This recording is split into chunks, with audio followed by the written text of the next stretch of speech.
기도하면서 은혜로운 찬양을 들려준 할렐루야 찬양대에 함께 다시 한번 감사의 인사 한번 박수로 하게.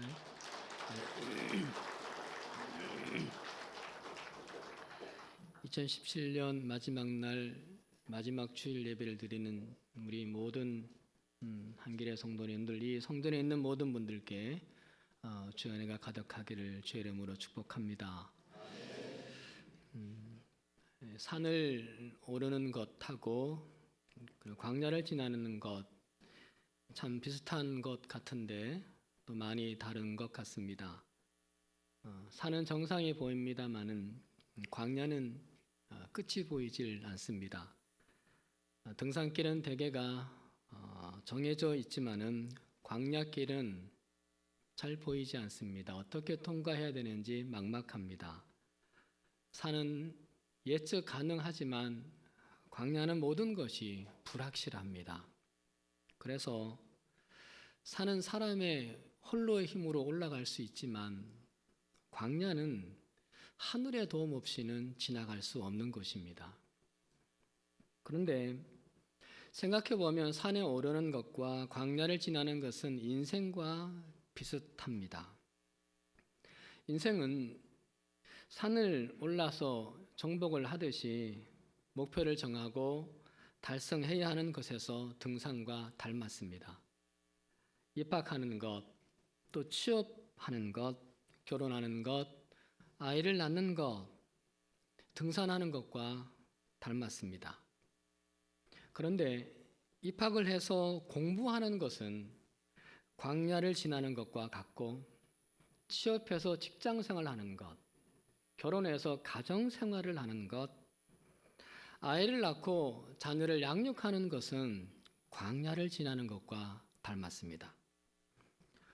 어느 쪽이 더 어려울 것 같습니까? 뒤에 것이 저는 더 어렵다 생각이 듭니다. 광야를 지나는 것과 같은 일들이 어렵습니다. 그리고 그것들이 또한 더 중요합니다. 그것들이 가능해지기 위해서는 사막을 지나가는 사람처럼 하늘의 도움, 하나님의 도움을 끊임없이 구해야 합니다. 하나님 없이는 광야를 통과할 수 없다는 그 간절함과 하나님 없이는 이 광야길을 끝낼 수 없다는 겸손함으로 은총을 구해야 합니다. 그것이 바로 광야의 신앙, 사막의 신앙입니다. 이 신앙을 위해서 일찍이 교부들은 반드시 광야로 나갔었습니다. 하나님은 당신이 크게 쓰시려는 사람, 당신이 콕 집어서 당신의 일에 귀하게 쓰려고 하는 사람들에게 그 광야의 신앙을 심어주기 위해 반드시 광야의 삶을 살아보게 하십니다. 오늘 본문에 나오는 빌립도 마찬가지인데요. 주의 사자가 빌립에 말하여 이르되 일어나서 남쪽으로 향하여 예루살렘에서 가사로 내려가는 길까지 가라 하니 그 길은 광야라 기록하죠. 하나님께서 초대교회 7 집사 중에 한 사람인 빌립에게 광야로 가라고 합니다. 그런데 사실 이 말씀은 상당히 당황되는 말씀입니다. 지금 빌립은 사마리아에서 성공적으로 살고 있습니다. 잘 살고 있습니다. 복음을 또한 잘 전하고 있습니다. 10절 말씀을 보면 사마리아 사람들이 낮은 사람들로부터 높은 사람까지 다 빌립을 따르고 있다고 기록합니다. 그만큼 존경받고 있습니다. 그런데 느닷없이 사람도 아무도 없는 광야로 가라 하시니 도무지 납득이 되기 힘든 말씀이었습니다. 이를테면 이런 거예요. 서울 강남의 큰 교회에서 목회를 아주 잘하고 있는데 무인도에 가라는 것과 똑같습니다. 여러분, 사람들은 신앙생활을 잘하면, 믿음이 좋으면 광야는 없고 비단길만 있을 거라고 생각합니다. 그러나 그렇지 않습니다. 성경을 한번 생각해 보세요. 우리가 부러워하는 사람, 우리가 존경하는 사람, 나도 그런 삶을 한번 살아봤으면 하는 사람들 모두 다 신앙이 좋았습니다만 모두 다 광야의 길을 걸었던 사람들입니다. 요셉도 그랬고 모세도 다윗도 다니엘도 세례 요한도 바울도 사막의 삶을 살았었습니다. 본문의 빌립도 그랬습니다. 성령과 지혜가 충만하여 칭찬받는 사람이라고 6장 3절에서 기록을 했습니다. 이렇듯 많은 사람들에게 칭찬을 받고 있고 존경을 받고 있고 많은 사람들이 따르고 있는 이 빌립에게 왜 사막으로 가라고 하셨을까? 그것은 바로 광야 생활을 통해서 광야 신앙을 갖게 하기 위해서였던 겁니다. 하나님 없이는 이 세상을 통과할 수 없다는 광야 신앙, 하나님 없이는 인생길을 한 걸음도 걸을 수 없다는 신앙, 하나님이 없이는 내게 주어진 사명의 길 감당할 수 없다는 그 신앙, 그 광야 신앙을 주시기 위해서였던 겁니다. 그래서 어떻게 해요? 오직 만사에 하나님만을 의지하도록 만들기 위해서인 겁니다. 내일 일은 난 몰라요. 하루하루 살아요. 주님 예수 팔레미사 내 손 잡아주셔서 찬송하면서 해답이 없는 인생길이지만은 묵묵히 걸어가도록 하기 위해서이죠. 신앙은 뭡니까? 신앙은 해답이 있어서 걸어가는 길이 아니라 해답이 없어도 걸어가는 것이 신앙의 길이지 않습니까? 그걸 위해서였습니다. 그리고 나서 하나님이 더 멋있게, 더 크게 쓰시려고 하는 거죠. 그 신앙 갖게 한 다음에 말이죠. 같은 콩이지만은 들판에서 햇빛을 받고 바람을 맞고 비를 맞는 콩은 콩나무가 되고 온실 안에서 통 안에서 사람들이 주는 물만 먹고 사는 편안한 콩은 콩나물밖에 안 되죠. 그와 마찬가지로 우리도 마찬가지입니다. 우리를 광야로 사막으로 몰아가시는 것은 그와 같은 삶을 살게 하기 위해서인 겁니다. 더 크게 말이죠. 더 강하고 더 든든하게 말이죠. 일과를 마치고 퇴근 기도를 하는데 요즘은 이런 기도를 많이 하고 있습니다. 계속 이런 기도가 나옵니다. 하나님, 오늘도 저 때문에 힘드셨죠. 오늘도 저 때문에 수고가 많으셨습니다. 엎치락 뒤치락 하는 이 마음, 그리고 흔들리는 제 삶을 붙잡아 주시느라 오늘 하루 정말 애쓰셨습니다. 이제 좀 쉬세요. 저도 이제 잘렵니다. 그리고 내일도 부탁합니다. 감사합니다. 이 기도를 절절하게 많이 했던 때가 있었습니다.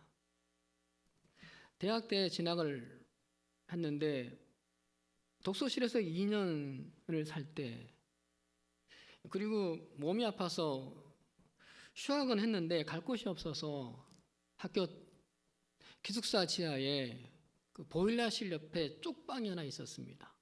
거기서 한 8개월을 살았던 적이 있습니다. 너무 측은하게 보지 마세요. 보일러 관이 지나가기 때문에 겨울에 따뜻하고 좋아요. 아멘 하신 분이 계셨는데 2년 8개월 동안 참 광야의 이 기도를 절절하게 했었던 것 같습니다. 그리고 개척을 하고 이 텅 빈 성전에서 내일 일은 난 몰라요. 주님 예수 팔레미사 우리 교회 잡아주셔서 이 찬양을 수없이 불렀었습니다. 이때 제게는 광야의 신앙, 사막의 신앙이 훈련되었던 것 같습니다.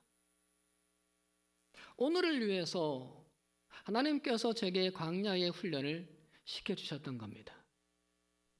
그렇다고 광야가 끝난 것은 아니죠. 지금도 제 안에 광야가 연이어지고 있지만 오늘의 광야도 내일을 위한 훈련임을 저는 믿고 살아갑니다. 더 크게, 더 강하게, 더 반듯하게 하기 위한 하나님의 단련의 과정으로 믿는 거죠. 여러분, 2017년이 어땠습니까? 광야 같으셨습니까? 광야 끝나셨습니까? 지금 어떠십니까? 광야 같지 않으십니까? 외롭고 아프고 힘들어서 쓰러질 것 같겠지만은 하나님을 나를 더욱 단단하게 만들기 위해서 이 광야의 자리에 있게 하신다고 믿고 살아가십시다. 하나님이 나를 더 크게 하시기 위해서임을 잊지 마십시다. 주 없이는 살 수 없네. 하루하루 살아요. 이 믿음을 가지게 하기 위해서 하나님께서 우리에게 광야의 자리에 두고 있다는 사실을 잊지 마시고 그 믿음을 굳게 가지고 광야 같은 삶, 광야 같은 여러분의 가정, 광야 같은 여러분의 직장을 거뜬히 은혜롭게 지나가시기를 축복합니다. 또 잊지 말아야 할 것이 있는데요. 그건 뭐냐 하면 그렇게 살아가는 광야일지라도 나 혼자가 아니라는 겁니다. 29절 말씀을 보면 이런 말씀이 있습니다. 성령이 빌립도로 이르시되 이 수레로 가까이 나오라 하시거늘. 빌립이 광야를 걷고 있어요. 근데 성령께서 동행하고 계십니다. 성령께서 말씀해 주시고 성령께서 이끌고 계십니다. 39절 말씀도 보면 성령이 빌립을 이끌고 있음을 밝혀줍니다. 빌립이 광야를 지나갈 때 혼자가 아니었던 겁니다. 빌립이 광야를 향하여 발걸음을 내디딜 때 하나님 동행하셨고 이끌고 계셨던 겁니다. 빌립은 광야로 가라고 하는 것이 이해가 되지 않았습니다. 막막했고 불확실했고 겁나고 고독한 일이었습니다. 그래도 말씀에 따라 말씀이니까 어쩔 수 없이 갔습니다. 사마리아에서 무려 70km 떨어진 곳이었습니다. 그런데 하나님은 빌립을 혼자 가게 하지 않았던 겁니다. 빌립과 잠잠히 동행을 하고 계셨던 겁니다. 이것이 우리가 광야 같은 삶을 살아도 지치지 않을 수 있는 힘, 광야의 환경에 매몰되지 않고 그 광야의 환경에 우리가 포기하지 않을 수 있는 힘, 그 힘입니다. 이 믿음을 가진 자들은 비록 광야로 인하여 자빠지고 넘어지고 쓰러질지라도 다시 벌떡 일어나는 힘을 가질 수 있게 되는 겁니다. 여러분 하갈을 기억하시죠? 이집트 여인이고 이방 여인이고 아브라함 아내 사라의 여종이었습니다. 그런데 불임이었던 사라의 권유로 아브라함의 씨바지가 됩니다. 다행히 임신을 하게 되었는데 갑자기 사라가 학대를 하는 겁니다. 견디다 못해 푸른 배를 움켜잡고 광야로 뛰쳐나갔습니다. 도망을 쳤습니다. 그런데 나와보니 살 길이 막막했고 캄캄했습니다. 두려웠습니다.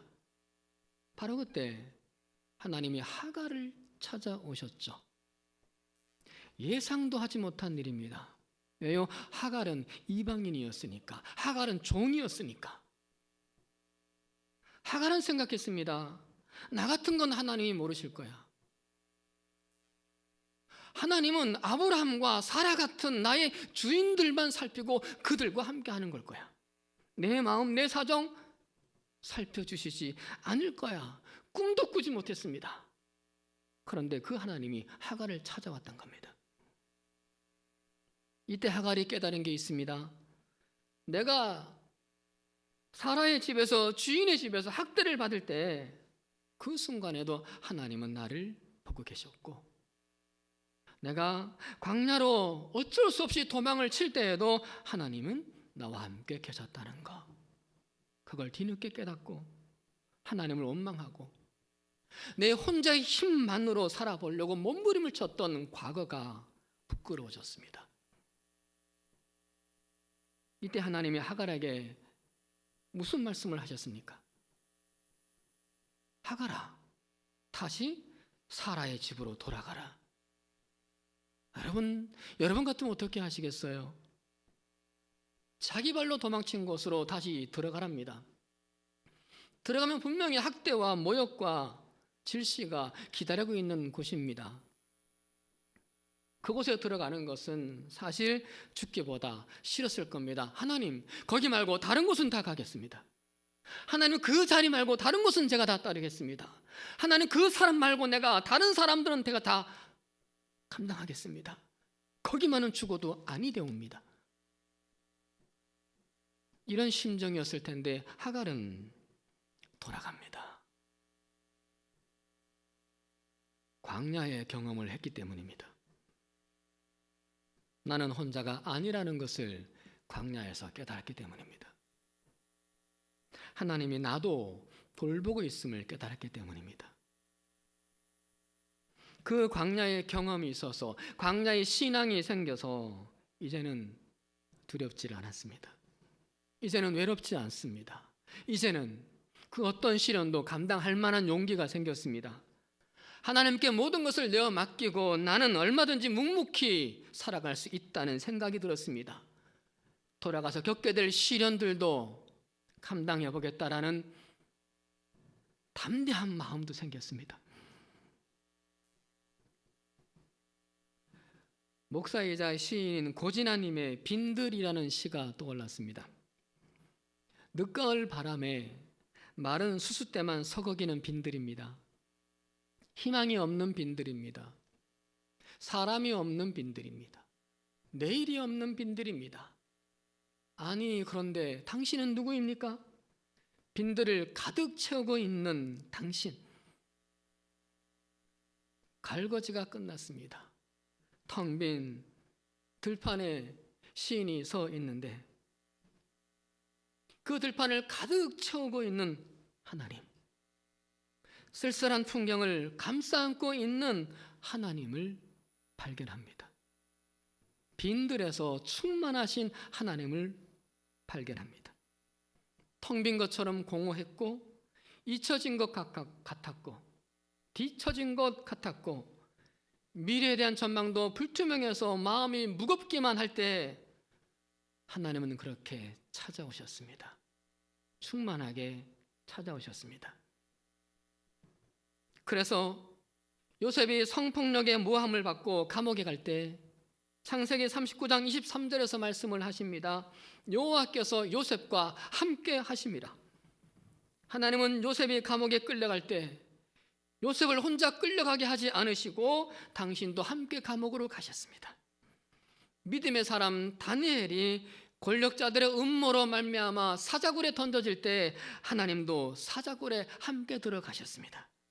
믿음의 사람 사드락과 메삭과 아벳느고가 뜨거운 풀무불에 내동당이 쳐질 때 하나님도 그 뜨거운 불 속에 함께 계셨습니다. 믿음의 사람 예레미야가 악인들의 모략으로 물 없는 깊은 웅덩이에 던져질 때 하나님도 거기에 가셨습니다. 믿음의 사람 바울이 감옥에 갇힐 때 하나님도 거기에 함께 갇혀 있었습니다. 특히 믿음의 사람 다윗이 광야에 있을 때 이런 말을 고백합니다. 내가 하늘에 올라갈지라도 거기 계시며 수월에 내 자리를 펼지라도 거기 계시니이다. 누가요? 하나님이. 수월이 어디입니까? 수월은 지옥입니다. 다윗은 지옥 같은 삶을 살았습니다. 우리는 다윗이 왕이고 골리앗을 이겼다라는 그런 영광된 것만 생각하지만 다윗은 지옥 같은 삶을 살았습니다.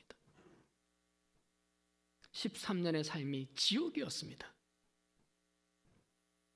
다윗의 삶을 두고 보면 하나님은 없는 거였습니다. 하나님은 죽은 거였습니다. 그런데 고백합니다. 지옥에 내 자리를 펼지라도 거기에 하나님이 계시더라.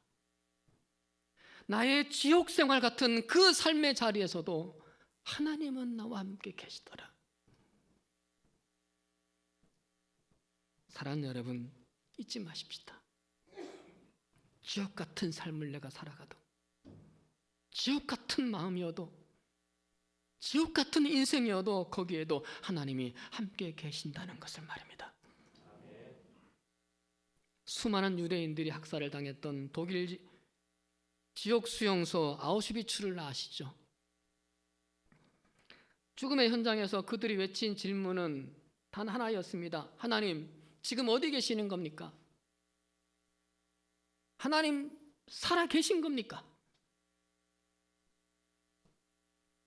그런데 연합군이 이 수용소를 탈환한 후에 수용소 한쪽 벽에 쓰여진 글씨를 보고 놀랍니다.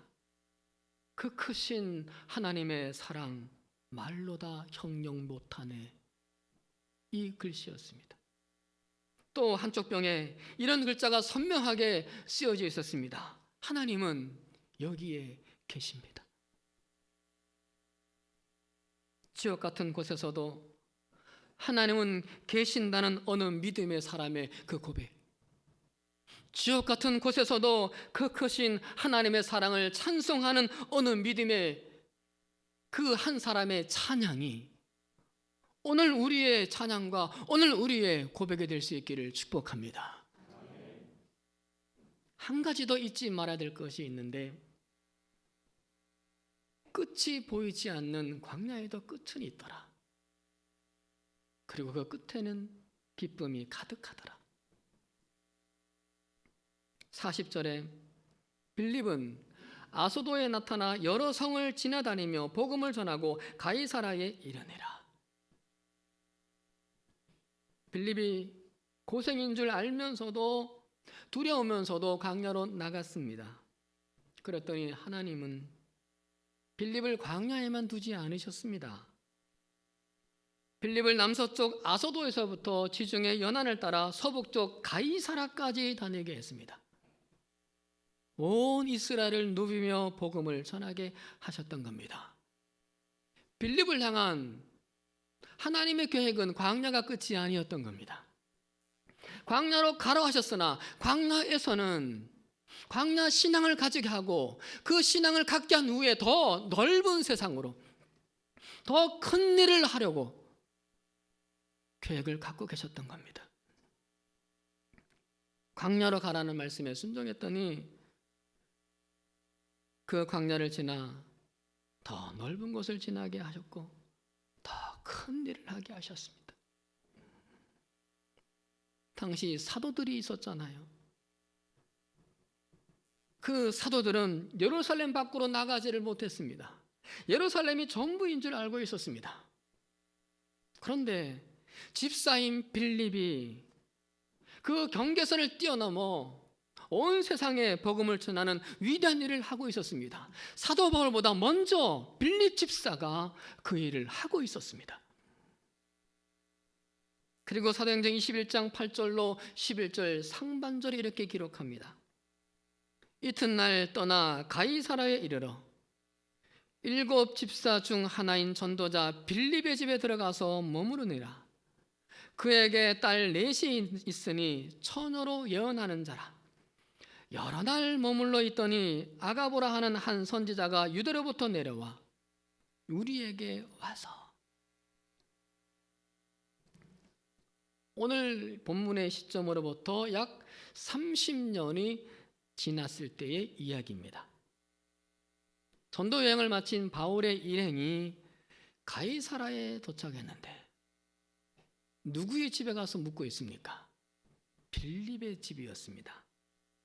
빌립의 집에서 여정을 풀고 여러 날을 지냈습니다. 바울 혼자가 아닙니다. 바울의 선교 일행들입니다. 그리고 유대인에 있던 아가보 선지자가 볼 일이 있어서 또 가이사라에 왔습니다. 이때 누구의 집에 여정을 풀었습니까? 이 사람도 빌립의 집이었습니다. 사랑하는 여러분, 바울을 비롯한 여러 전도자들이 가이사라를 지나갈 때마다 빌립의 집에 묵었다는 것은, 빌립의 집에서 여러 날을 살았다는 것은 무엇을 의미하는 겁니까? 그 많은 사람들을 대접하기에 충분했다는 겁니다. 넉넉했다는 겁니다. 그리고 대접받는 사람들 마음이 편하고 좋았다는 겁니다. 부담이 없었다는 겁니다. 뒤탈도 없었다는 겁니다. 이해가 되지 않아도 그래도 광야의 삶을 묵묵히 말씀으로 살아냈더니, 그 광야의 삶을 살아갔더니 하나님이 복된 가정으로 만들어 주신 겁니다. 딸 넷이 예언하는 자라고 했죠. 점쟁이가 아닙니다. 당시의 예언자는 지혜자, 재판자입니다. 하나님이 그렇게 만들어 준 겁니다. 자녀들까지. 빌립은 성령과 지혜가 충만하고 사람들에게 칭찬을 듣는 사람이었다고 했습니다. 믿음의 본이 되는 사람이기에 넉넉했습니다. 그런데도 그 빌립이 예루살렘에서 사마리아로 내몰렸고, 그 사마리아에 가서 살만해졌는데, 정착했는데 다시 그 사마리아에서 더 힘든 광야로 내몰렸습니다. 그래도 빌립은 저항하지 않았고 포기하지 않았어. 그 광야에서 묵묵히 말씀대로 신앙으로 살아갔습니다. 그랬더니 하나님께서 빌립과 빌립의 자녀들을 복되게 만들어 주셨습니다. 빌립이 현실적으로 계속 어려워지고 힘들었지만 그럼에도 군소리 없이 묵묵히 신앙의 수고를 하자 하나님이 다른 사람들에게 후히 베풀고 후히 나눌 수 있는 복된 집으로 만들어 주셨습니다. 그래서 바울이 고린도후서 4장 17절에서 고백합니다.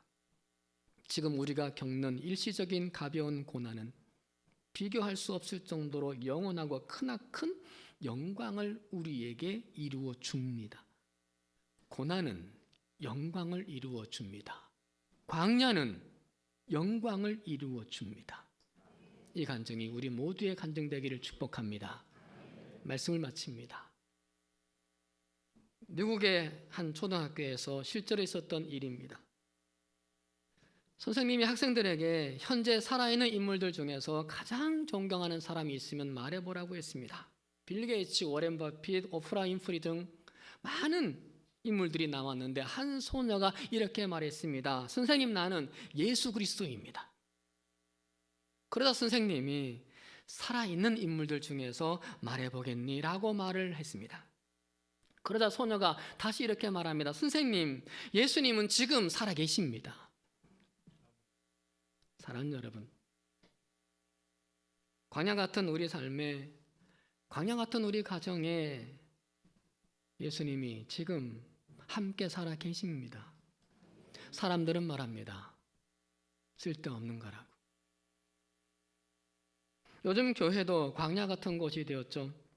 사람들이 기피하고 욕을 해댑니다. 밖에 나가서 목사란 말을 못하겠습니다. 얼마나 욕을 하는지. 그러나 이 교회에도, 그렇게 욕먹는 교회에도 예수님은 지금 살아서 함께 계십니다. 그리고 그 광야 같은 삶을 신앙으로 오래 참고 신실하게 우리가 살아갈 때 우리와 함께 살아계신 그분께서 크나큰 승리와 크나큰 영광을 주십니다.